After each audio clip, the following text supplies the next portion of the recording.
Ces bananes ont été cultivées à partir de graines qui sont allées dans l'espace avec Yang Liwei, le premier taïkonaute chinois. La microgravité et les rayons cosmiques ont déclenché des mutations qui ont rendu le fruit plus tolérant aux maladies et au froid. Ces piments se sont également invités à bord lors d'un autre vol spatial et ont permis de produire une variété colorée à plus haut rendement et plus nutritive.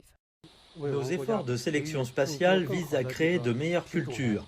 Nous dépendons fortement des importations pour certaines semences, notamment les oignons, les épinards, les betteraves et même les tomates. Nos semences nationales ne sont pas aussi résistantes ou à haut rendement que les semences étrangères.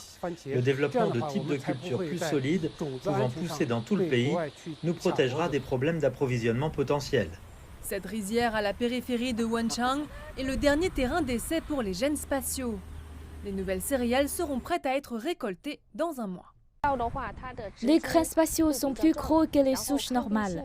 Ils sont également plus résistants aux maladies. C'est pourquoi nous n'avons pratiquement pas besoin de pesticides. Nous prévoyons également des rendements supérieurs de 20 à 30%. Il est maintenant de plus en plus urgent d'améliorer le pool génétique de nos cultures, d'autant plus que nous sommes aux prises avec les impacts du changement climatique. Selon les scientifiques chinois, la production mondiale de céréales vitales devra augmenter de 70% si le monde veut pouvoir nourrir 2 milliards de personnes supplémentaires d'ici 2050. En plus de nourrir une population croissante, des cultures spatiales comme celle-ci pourraient également contribuer à notre quête d'un carburant plus propre. Les déchets de bambou peuvent produire de la biomasse générant 85% de la valeur calorique du charbon. Comme la Chine s'engage à la neutralité carbone, cela pourrait être une source de carburant alternative. Ils peuvent être récoltés 3 fois par an. Je les ai coupés en juin et regardez comme ils ont repoussé.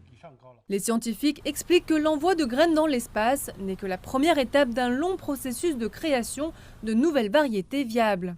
Et l'étroite collaboration entre chercheurs et agriculteurs sera essentielle pour libérer tout le potentiel de ces conceptions cosmiques.